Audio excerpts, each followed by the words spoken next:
One thing we learn about the human experience is undoubtedly we are proactive people, ones who value the proactive movement of activity, of happenings, and of events in life. With that being said, securing an ecosystem of support and safety from a cybersecurity perspective is vitally important. Therefore, let's take a moment to have a conversation and an in-depth discussion about internet security and how many people around America actually feel safe when they enter a search on the internet and browse the World Wide Web. According to the legal site legaljobs.io, 50% of Americans don't feel safe or private online. The publication reports that most cyber crimes occur to people between the ages of 20 and 39. 46% of women and 37% of men admit that their social media accounts have been hacked, and globally, a total of 31% of people do not feel safe online. Well, there's one company working to change just that. The phishing box helps to de-risk the human element proactively. What exactly does that mean? Well, I'm glad you asked. It means implementing a security awareness ecosystem through a suite of tools and services to implement and maintain a high level of security awareness in the form of a training program. Alex Risen is the organization's head of marketing, and he joined me this week to put some more meat on the bone to exactly what that means and how we can all stay safe through a trusted security ecosystem and explore the World Wide Web without any restrictions, worries, or concerns. It was an interesting conversation that covered a lot of topics. So, without further delay, I'm happy to share it with all of you right now. I'm Kevin McShann. Let's have this conversation.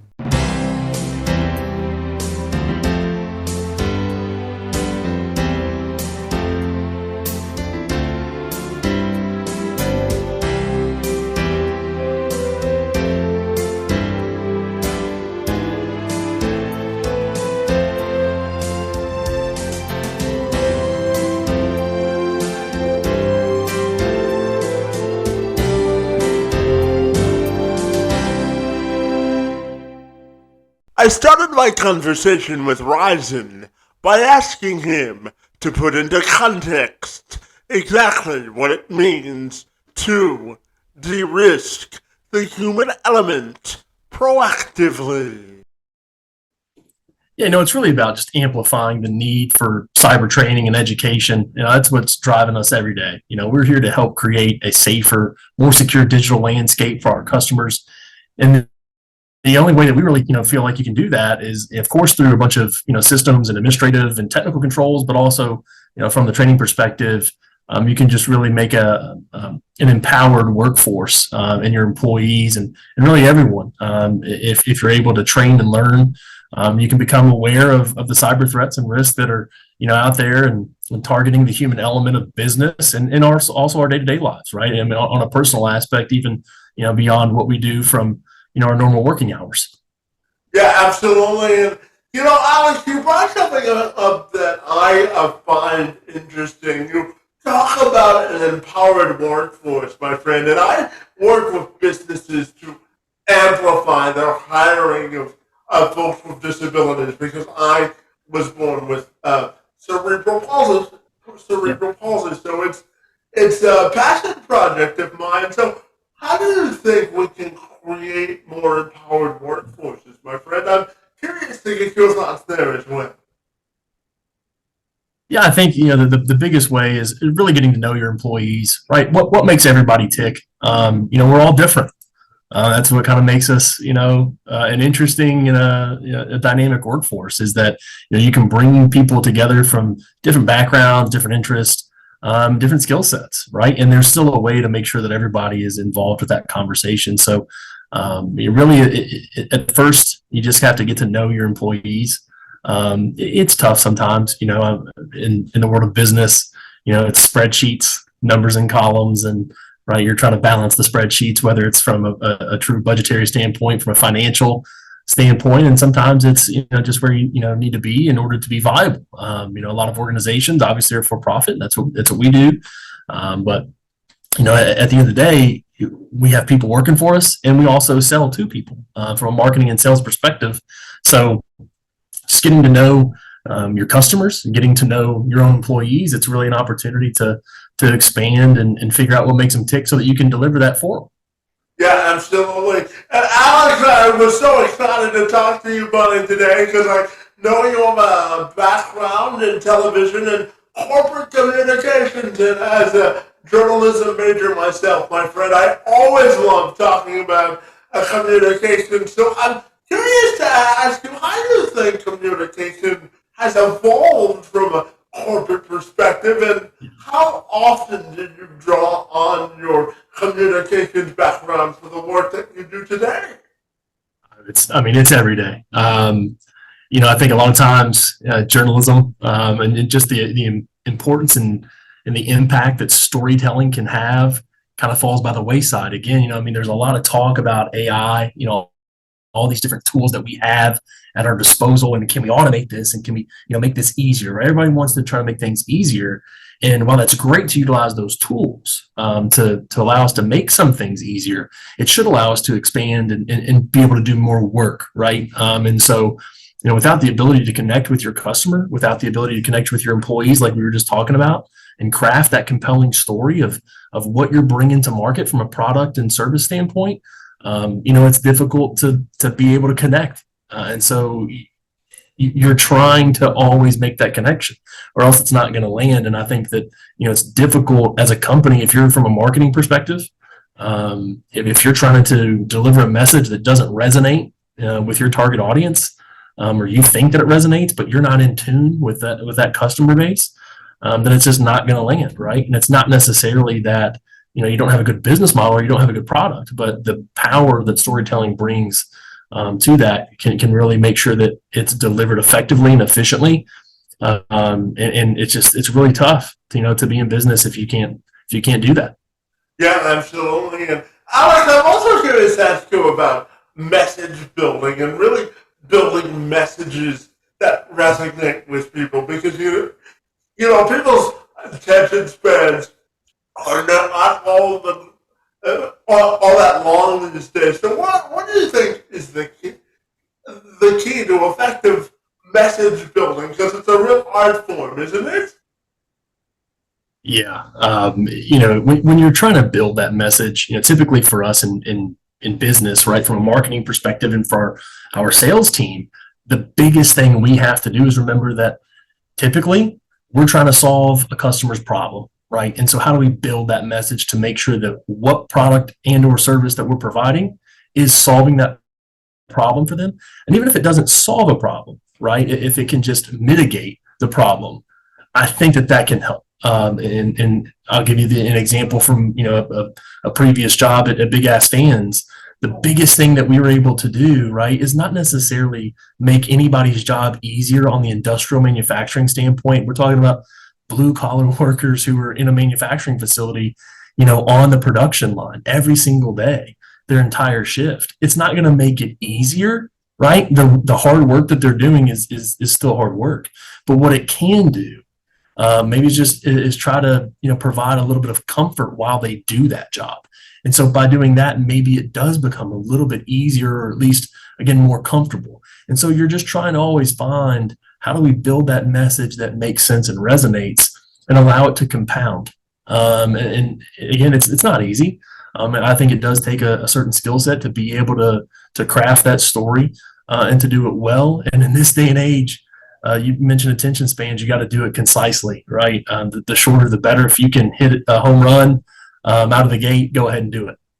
Yeah, absolutely. And, Alex, one of the tenets that I live my life by is that life is a constant game of networking. And I really believe that marketing and communications is all about connecting with people. So tell me about how mass marketing has sort of evolved over the years, because it's all about people at the end of the day, isn't it? Yeah, I mean, no matter what it really has been directly for me in my career, that definitely resonates. Right, you've seen, media in the different ways that we can communicate change. Right, you've been able to see shifts from broadcast television to cable television. Everybody thought that was, this big deal, and then of course now we're in an era of streaming and new social platforms popping up constantly. So you're always trying to first gauge, right, and assess and see what potential each one of these new avenues has, and then also figure out is there also potential and should I jump in? And there's always again a balance, just like in business. You don't want to be too early. If you're too early with your product or your service, it doesn't land, it doesn't resonate, and you're kind of just you're ahead of the time, right? And that's why it's the cliche phrase. But if you're right there on that wave of being able to rise and go up right at the right time in the market, for your particular industry, man, that you can see a big boon. And we've seen that, right? It's just, again, how do you deliver, your messaging and your story? How do you market to, a very targeted sometimes audience group when everyone is so spread out now? And maybe they consume their media and their entertainment and their news in so many different formats. And so trying to find those people now can be a little bit more difficult. And again, we do have tools at our disposal to try to locate them and find them. But there's also about, do people want you to target them in certain instances, right? Do I really want people to present Coca-Cola ads on LinkedIn? Who am I trying to target, and what does my potential customer expect to see from an advertising standpoint from certain organizations? Maybe now we've become a little accustomed to experiencing or expecting to see certain things in certain platforms, right? Or in certain instances through certain media channels. And so if we see something that's, doesn't fit kind of what we're expecting, it can be off-putting. And so we have to be aware of that too, so that, there's this delicate balance. Again, people can be fickle. And so we have to make sure that, we're hitting them with the right message at the right time. Yeah, you talk about that, and I'll ask you one final journalism question before we get back to your day job, my friend. And I'm also here's the deal, Alex. I'm someone who really is passionate about the authentic form of journalism and ethics and communication. But as we come through society today, it looks like journalism ethics, at least for some organizations, I'm not going to name names, but at least for some organizations, it's all about how many eyeballs or how many clicks can I get on a story. It's not necessarily about journalism ethics or communication ethics. So are you concerned at all about the state of how we're communicating with people from a news perspective at all? Yeah, I mean, it's definitely, expanded. I remember just being back at the University of Kentucky, when I first started out, and how rapid the changes were coming. And I wanted to be a columnist, specifically a sports columnist. And then in the short time, and then you learned how much money you paid, right? No, I'm kidding. Go ahead. But exactly, I mean, it's, you want to do this, and then all of a sudden it's like, well, wait a minute, local newspapers are, whether we like it or not, they just weren't being able to be viable. They hadn't figured out, what the business model was. You're right. We try to charge subscriptions. We went back to advertising, right? And you're trying to figure out this balance of it. And the reality was people just, left. And we missed an opportunity to engage, arguably an entire generation, and then maybe even more, that followed. That's how, you stay informed, right? And know what's going on. And so when you have all these different avenues, if you, again, a great example of being able to jump on those, right? And you better be, available in, whatever the preferred channel is, whether that's streaming, whether it's best available screen mentality, right? If I only have access to my phone and I want to stream a newscast, I better be able to do it. And then when you're too late to that game, then people don't expect it, right? You're too late to the party. And so nobody's interested anymore now that you're playing catch up, years after the fact. And there is definitely you're still competing from an entertainment standpoint. People can go engage and watch and spend their time in so many different ways now, especially on their phone. And so if they choose not to do that from a news perspective, there's been a push to say, well, how do we make it more engaging? How do we make it more interactive? How do we make it more entertaining? Right. And that doesn't necessarily, stand with the traditional aspects of, well, okay, but is that good journalism? Sometimes the stuff that needs to be told from a story perspective, again, if you're really, really good at storytelling, maybe you can make, those disinteresting things to most people compelling, right? And tell them how it impacts them. How does this make sense for you to pay attention to? And if I can tell you in a compelling way, maybe that will draw your attention so that you also care about this thing that, right, we think is really important, and that you should pay attention to. I think that's, where we are, and whether we like it or not, we have to adapt to it from that perspective and know that we're competing with so many other avenues. And as journalists, we have to provide really good quality content. And that's becoming increasingly more difficult as the, rapid, to market conversation continues to scale up too, right? I want to be first, not necessarily I want to be right. Right. And how many times have we seen examples of that from a news perspective of organizations that, maybe again, jump the gun and get out of the blocks a little too quick. And now they're, oh, sorry, I didn't know, and now we're constantly retracting. And then it just makes it more difficult too of how quickly that, information can spread if it's inaccurate. And now, right, people have already told other people. And now, we're spreading misinformation because we were worried about, getting extra clicks or people saying, oh, I heard it from company XYZ that, that's what happened. And so we just have to be aware of that. Well, welcome to the world of apps, right? There's an app for everything now, right? It's true.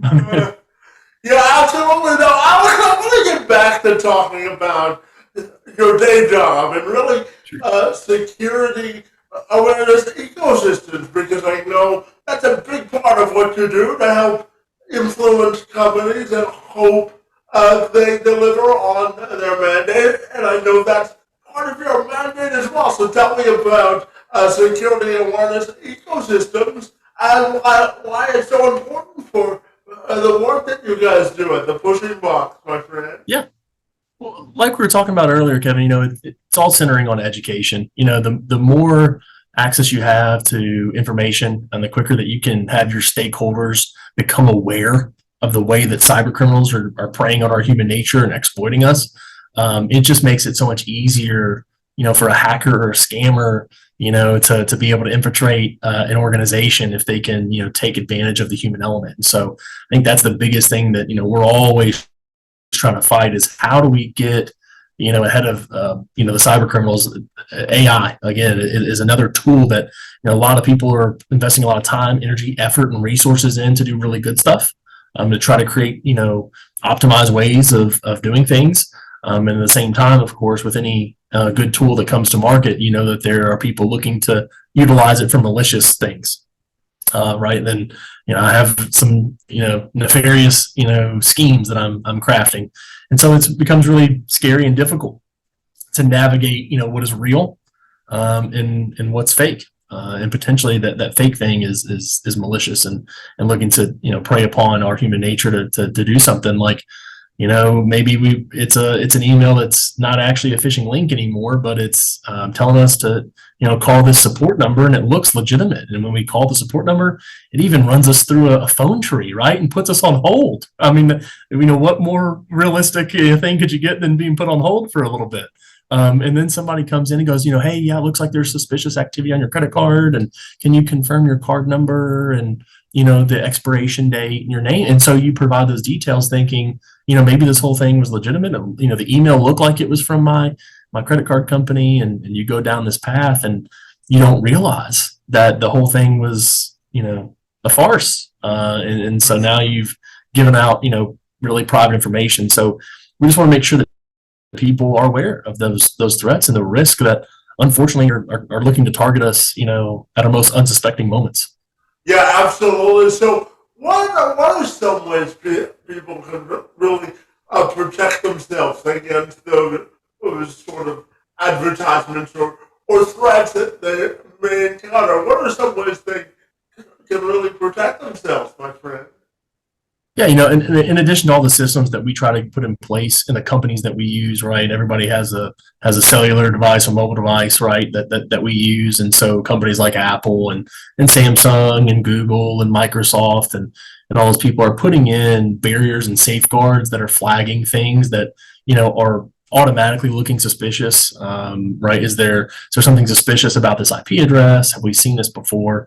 And it gets flagged and pushed over. And so you'd be surprised. I mean, the vast majority does get flagged, right? And there's ways to avoid it. And it kind of, makes you say, hey, this site isn't secure and that kind of thing.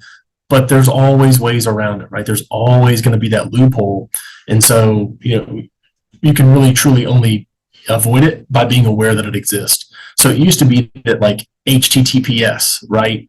If you had SSL certification, that means it's a safe and secure website, right? You see the padlock that, okay, great, I can go there. It's secure for me to explore the web page and to maybe even purchase something. Well, we know for a fact that, organizations, these criminal organizations are able to spin up an entire fake company, and then also get an SSL certification, and then collect your data and information and credit card numbers, right? And then they turn around and sell it on the dark web. And so, again, the only way to truly avoid it is being aware that these, schemes are out there, and you have to know who you're doing business with. And it becomes, again, increasingly more difficult. We're in a digital era. And it's not easy, but it's just something, sometimes that deal is too good to be true, right? I mean, that's the old phrase. If it's too good to be true, it probably is. And so maybe don't go down that line. And always just confirming, look up, just with a quick search, do any exploration to see if anybody else has fallen victim for something. Do that quick Google search, look and explore, is this organization registered in the U.S. with the Better Business Bureau, right, and similar organizations worldwide. And so just always good to, kind of do a little extra homework. And as a journalist, right, that's what we do. And so that was something that, really translated really well too of, do a little bit more digging. And usually you can figure out, what's true and what's not. There's power in research, isn't there? Oh, absolutely.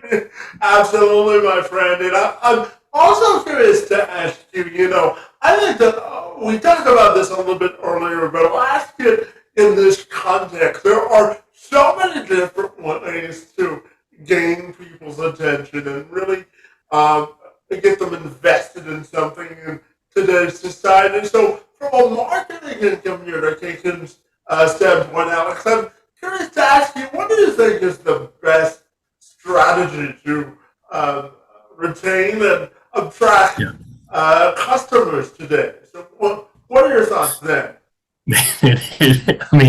It's tough, and we've kind of touched on it a couple times in different ways, but it kind of goes back to that same thing. We have to find our customers and meet them where they are, and then we have to do it at the right time, right? The always on strategy from a marketing perspective is certainly an approach to take, right? You want to fill the funnel, all of these things that we used to kind of talk about, but as things change, you got to kind of adapt. And if you don't adapt, then you become stagnant. And so how do you continue to be dynamic and keep that ball rolling? And it's no longer truly just a funnel, right? You're not just creating awareness at the top and then driving somebody down through that funnel. Sometimes you're meeting them at, somewhere along their journey. Certainly having brand awareness is great. But if they also don't know that the problem exists, then that's something that you have to address too. It seems like a lot of people are aware of phishing schemes, right? They're aware of different, threats, but they're not necessarily aware of the latest ones. They're not necessarily aware of how things continue to evolve and how, rapidly and exponentially, fast these things are happening. Some people think that the menu at a restaurant, right? They scan the QR code, they don't think about it. And so that's another example of something that, as something as easy as a sticker being put over a QR code at a parking meter or a menu or a kiosk, by, a bad actor can very quickly turn somebody's day from just thinking they're paying a parking meter or, going to a menu to potentially, providing information or allowing someone access to their device. So we have to stay in front of them.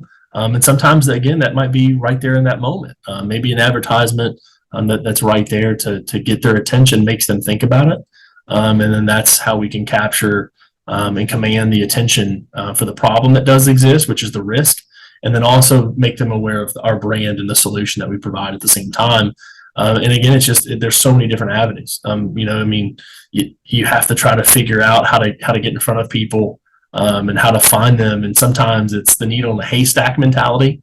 And to be honest, I don't think there is, one right answer. You can go buy a haystack and shake the needles out, right, through your funnel and get them to convert. Or at the same time, you can say, well, I don't want to waste my time buying the haystack and having to shake out the needles. Hey, can I just go ahead and buy the needles from you? And give me a very targeted, specific audience. Typically that's more expensive. And so sometimes it becomes just a matter of budget and what your business, is comfortable with doing from, a marketing spend standpoint for lead acquisition and customer acquisition. But again, there's no, one way that, works. There's no one size fits all mentality.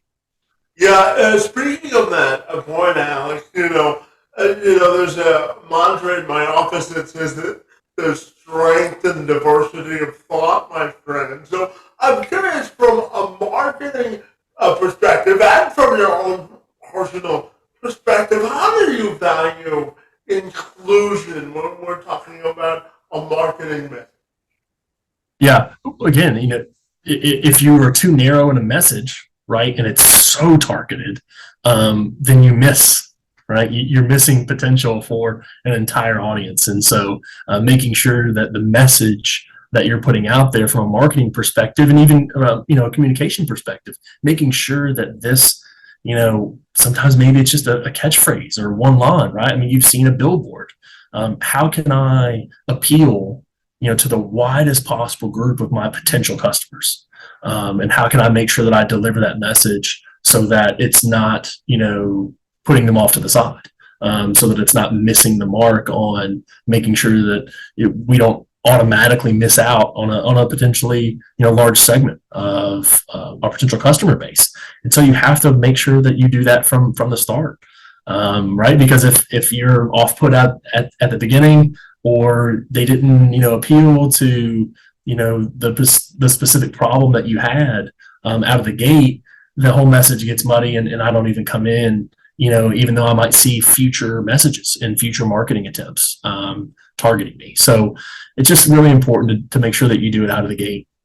Yeah, absolutely. From a personal perspective, Alex, you're really someone that enjoys doing multiple tasks sort of simultaneously or at the same time, and really looking at management from a different perspective. So tell me, what do you think is the key to effective management and delivering on the concepts of employee success, which allows you to grow both as a company and your revenue as well? What are your thoughts there? Kevin, the biggest thing is that, it's, again, not one size fits all. What I've found and what has typically worked, for me when I've, been managed, and then again, my approach to, trying to manage, colleagues, is we start with time management. And we kind of touched on that earlier, right? If I can be more efficient with my time, then I can work harder and smarter. And that's really a mantra that we try to live by, is you don't have to just work, smarter. Working smarter, includes using the tools at your disposal, but it also includes making sure that you don't get lazy and that you're maximizing every bit of your time, that you are at work. And so if you can bring, new ideas to the table, if you can bring up, a way to optimize, organization, continuous improvement, something that we hear a lot about from a manufacturing perspective. If you can do those things, and just kind of develop that mindset, and if you embody it, and if you, can showcase that, then I think a lot of times that's what will, it'll just kind of spill over. And the more that you are that example and displaying that for other people in the organization, I think it sets the tone, and just allows them to see how impactful it can be and how important the things that you're talking about and displaying are. And so that's that. From a management perspective, I think that's the biggest thing you can do. Yeah, absolutely. From a personal perspective, Alex, I'm curious to ask you about your personal passion and purpose, and where that comes from. And the second part of that question, my friend, is if you could go back 10 years and tell yourself one lesson about your life journey that you know now that you didn't know back then, what would it be and why? Okay. I definitely think that the biggest thing we can do, as employees in any organization, in any industry, is find our why. Again, what we were talking about earlier, what makes us tick, what makes everybody around us tick. I think that just having that approach, whether it was in broadcast television and understanding, the opportunity that, I had to be able to cover sports, right? And let's, a game, for a living, but also what that meant in terms of, the escape from day-to-day life. Maybe that's an escape from work for people, right? To be able to cheer on a team. It's a form of entertainment. And for some people, again, that's their livelihood. And so, it has so much more meaning and importance, to the people who are directly involved. And I think understanding that importance, and then wanting to do it right. Again, it translates into, displaying the passion that you have and the care that you have for what it is they do. And so from that into, moving into corporate communications and marketing, over Big Ass Fans, I didn't know a lot about fans and thermal comfort when I first started over there. But when you see the impact that you can have, at creating a more sustainable, safer future, right? I mean, we keep seeing, things are getting hotter, right? And so how do we mitigate and abate that? Are there ways of doing that, without, full on air conditioning? And how do we make people more comfortable and, again, do it in an effective, efficient way? And so we really took that to heart. And when you see the results and you see, how you're benefiting, really hardworking people, who are sweating, and to working on cars and, building things and manufacturing facilities, or even just being able to enjoy, a nice evening on a patio, maybe a little bit, longer, to get reprieve from a tough day, or being able to work out a little bit longer because, they're thermally, comfortable. I think it brought some meaning there. And then now it's the same thing. There's so much more, importance on everything that we do from a digital standpoint. And we really need to continue to make sure that, we provide a safe, digital environment and digital landscape, and making people aware of those threats, keeps them on their toes. And so I think that's a big one. And then, if I could go back in time 10 years, man, I think I've learned the lesson, over time, but be adaptable. I think I tell myself that, I think it's the biggest thing that I've learned, by diversifying my skill set and being able to raise the hand, whether it's, from my time in TV, if you need to produce, write, shoot, edit, and anchor your own stuff, you can do that. And you kind of have that Swiss Army knife mentality, and being able to, again, translate those things into communications, and marketing, right? The catchy headline is no different than the catchy subject, line for an email to try to get someone to open it. But if our action is only opening it, right, and not necessarily the call to action within that email so that we can actually drive revenue and drive growth, that's what we want to do. So I want you to stay for the whole sportscast, right? So there's a way that I structure a sportscast to try to make it compelling and again, keep you interested, all the way through the end. And that's the same thing that we do from a marketing perspective with our funnel is how do I draw you in? And then how do I keep you here to make sure that, you're interested in the message and that that we have the right solution to whatever the problem or need may be. And so I think that's what I would tell myself, 10 years ago, or go back in time and be able to say, hey, make sure that you maybe scream that from the rooftops a little bit earlier. Well, we live, we learn, and then we get smarter, right, Alex? There you go. So, Alex, I've got two more questions for you. And the first, my friend, has to do with how much of an importance do you think it is to really maximize your level of value? And let me give you context before I let you answer the question.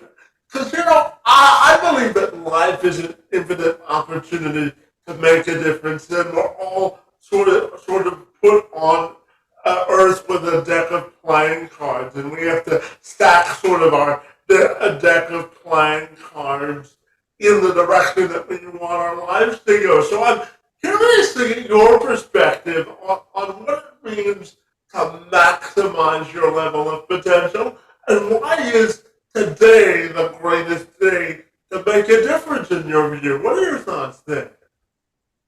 Yeah, I think being able to maximize it is, again, if you go back to just finding that why, I think it can really help you propel your potential, and make it more of, instead of just maybe from a physics standpoint, right? Potential energy into kinetic energy. How can you, take everything, all these amazing ideas we have, and all the different ways that we want to, solve these problems.